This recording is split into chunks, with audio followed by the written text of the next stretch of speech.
At sea, in action, the modern aircraft carrier is certainly one of the most awesome weapons systems ever devised by man. In the past 30 years, her performance, her presence on the oceans of the world, has undoubtedly altered the course of history. As seen from the air, even when she's not launching aircraft, her clean, flat deck, rimmed with waiting planes, is a picture of power. Yet for all this vast strength, as real as it is apparent, a carrier at sea is extremely vulnerable. Since her striking arm requires the use of exotic fuels and powerful weapons, she's forced to carry with her the potential for her own destruction. It's all around her, on and below decks, waiting for a miscue, a careless error, or a tragic accident. On Saturday, July 29, 1967, the USS Forrestal was at Yankee Station off the coast of Vietnam. She was safely out of range of any hostile fire. For the men working topside, the break-in period passed quickly. Beginning with her initial combat strikes on July 24th, the Forrestal completed 700 sorties in 4 days. Now, on the 29th, the 5th day, she was getting ready again. In light of what eventually happened on deck that afternoon, it's only natural that some have looked back and questioned, wondered, specifically about the lack of safety procedures. The fueling that went on while some of the ordnance was still being armed or undergoing last-minute inspection. Crewmen strong-backing bombs into position instead of using the available hoist to do the job. The seemingly casual or relaxed attitude, with many of the men out of place or in areas where they didn't belong. More than a handful of them out of uniform or without protective gear of any kind. How important were these factors? Were they part of an overall pattern that could end only in tragedy? Or weren't they important at all?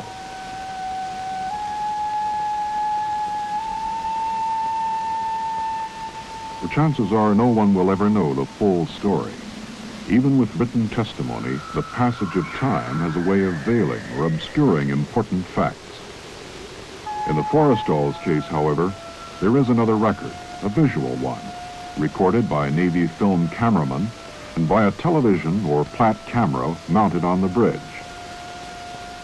During launch and recovery operations, it's not unusual for a carrier to use several plat cameras to record takeoffs and landings.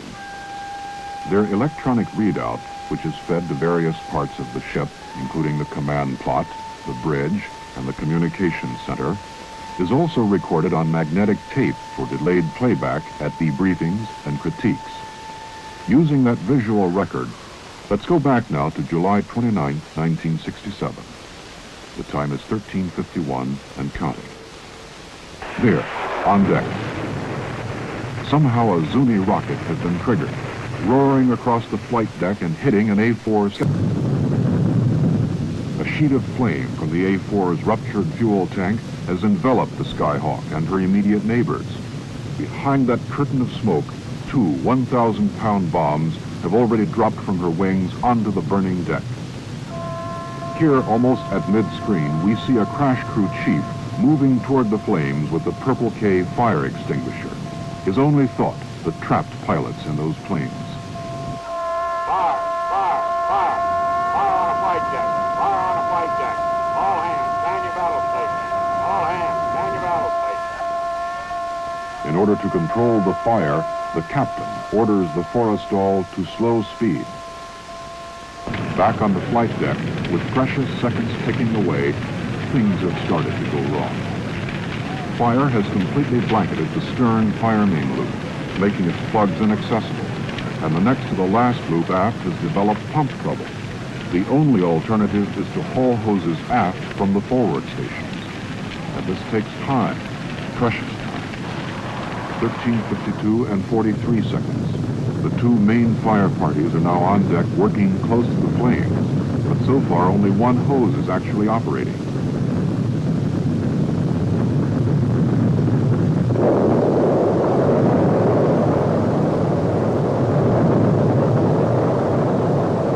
The first explosion carries a message. The Forrestal is in deep trouble. It won't end here. The chain has started.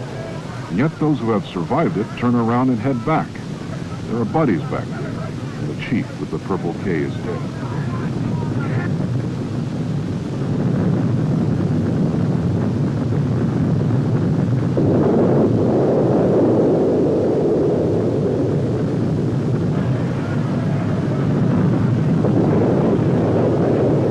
A fire at sea is the ultimate nightmare for any sailor.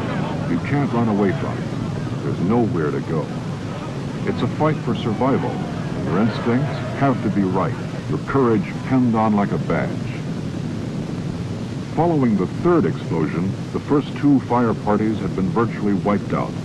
The fire was not completely out of control. A great ship was on the verge of dying. To save her, other men were going to have to go back on deck, most of them without sufficient training in firefighting techniques. Down below, fuel was pouring through holes in the flight deck caused by the continuous 1,000-pound bomb explosions. The fire had chased after the fuel, spreading quickly to the O3, O2, and O1 gallery decks and into the after end of Hangar Bay 3.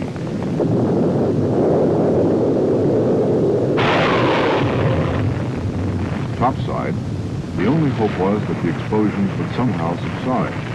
Until they did, no firefighting team could possibly survive on deck. In all, during the fire's first 5 minutes, 9 major explosions would take place on the flight deck.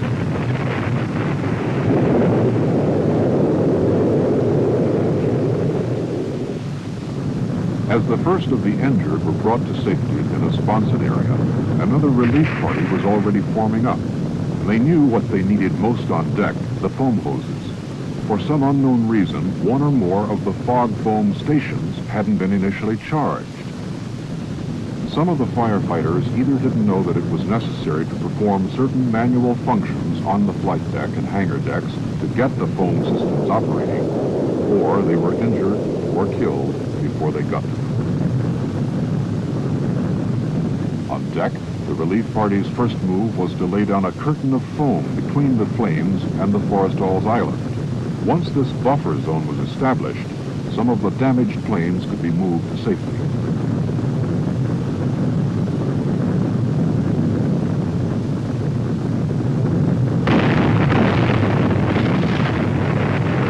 Along the port side, where most of the armed aircraft were parked, things were still out of control.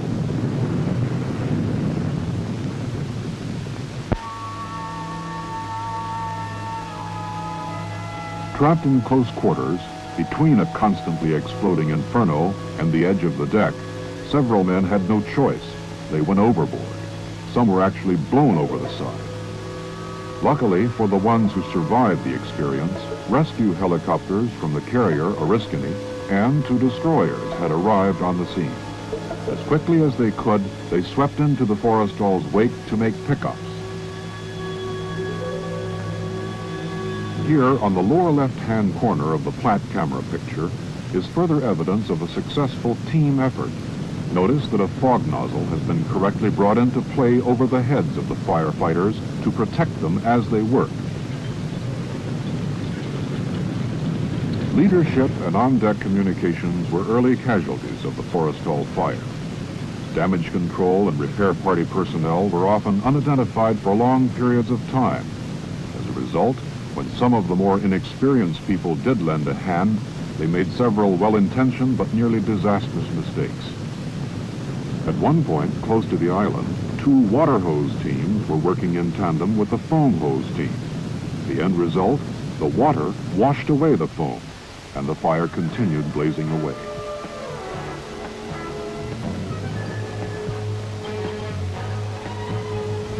But whatever their faults, whatever mistakes they made, it's impossible to fault their courage. Before this day was over, 134 of them would pay with their lives or be listed as missing.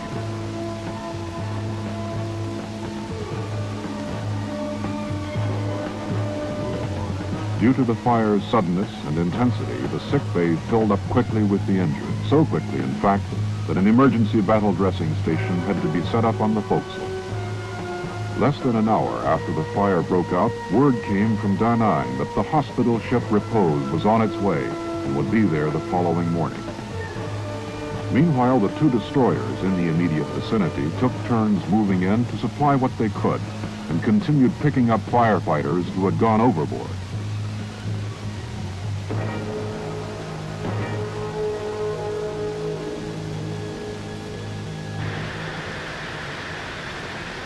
Four minutes after the fire started, the divisional doors between hangar bays 1 and 2 and 2 and 3 had been closed, effectively isolating each of the bays and preventing the spread of the fire. In hangar bay 3, the sprinkler system and some effective work with the foam hose kept the fire confined to the engine shop and the after end of the bay itself. Here, as everywhere on board, Air Group personnel and Air Department personnel, all men not assigned to any specific firefighting duties, pitched in to help. In those hangar areas still untouched by the fire, regular crew teams and all available personnel worked feverishly to bring aircraft topside and all the way forward on the flight deck.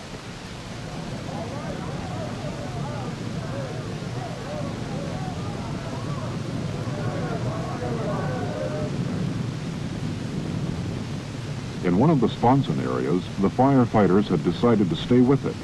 There were only two ways out, through the fire or over the side.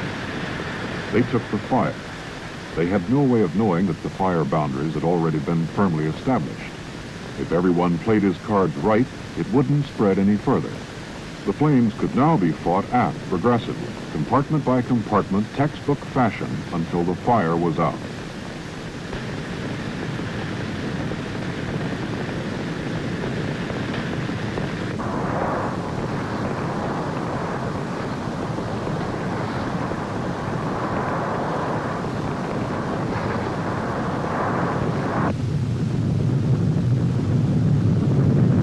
On deck, the first sign that the battle was being won was the presence of white smoke.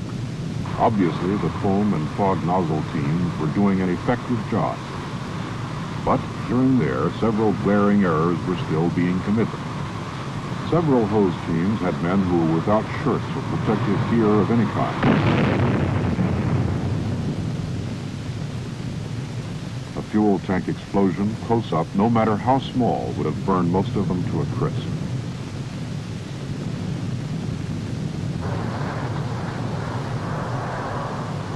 And almost unbelievably, some of the water hose teams were still hard at work washing away the protective blanket the foam teams had laid down.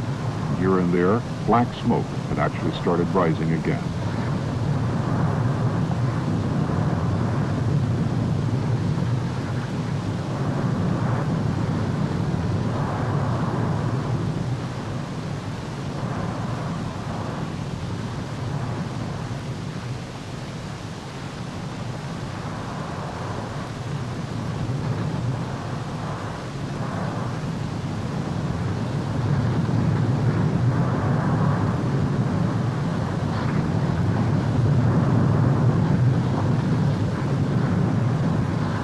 In the words of one observer, a veteran firefighter, there were times on the Forrestal when the men seemed to be using water for water's sake. If they found an open hole caused by one of the bomb explosions, they just kept pouring water in it. As a result, the Forrestal suffered thousands of dollars worth of damage to its onboard computers and several other pieces of intricate gear which hadn't been directly threatened by the fire.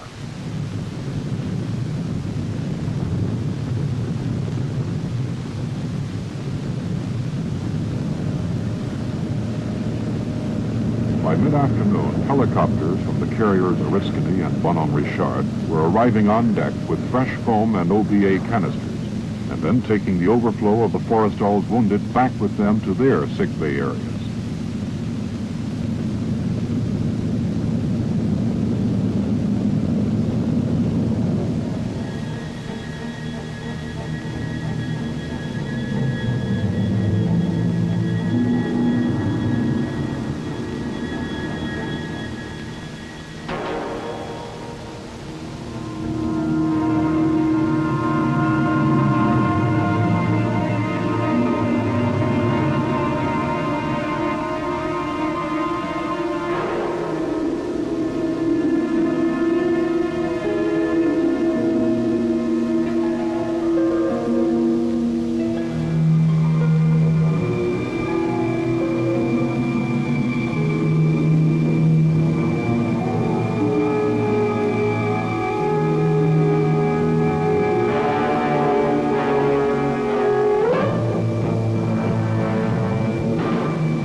on deck would end on the afternoon it began. The fires below would rage on through the night and into the evening of the following day.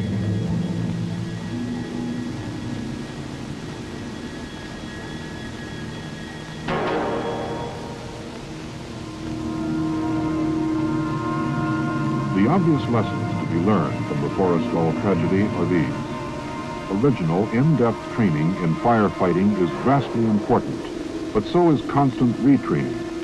Every man on board should have been familiar with the ship's firefighting gear and its use.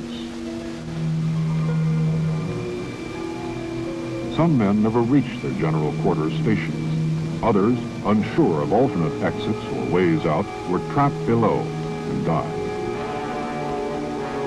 Many of the firefighters lacked leadership.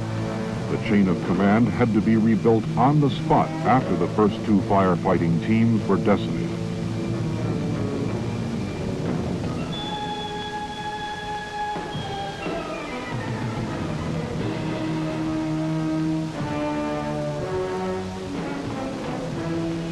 Too much time was spent struggling with items like the OBA.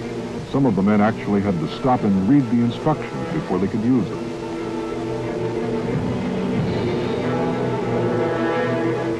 Only untrained men would spray water across a foam blanket that was doing its job. Only untrained men would hot handle unexploded ordnance or kick it across the deck with their feet. These are things that can't be learned on the spot or after a fire starts. The fact that the men of the Forrestal pulled it off is a tribute to their coolness and courage. But we'll never know how many men were lost because some things were done the wrong way.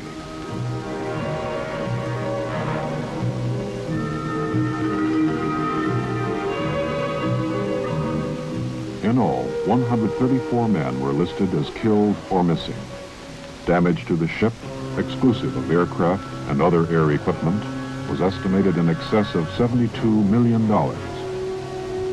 The Forrestal fire is a story of extraordinary heroism, trial and error under unbelievable pressures, and tragic death.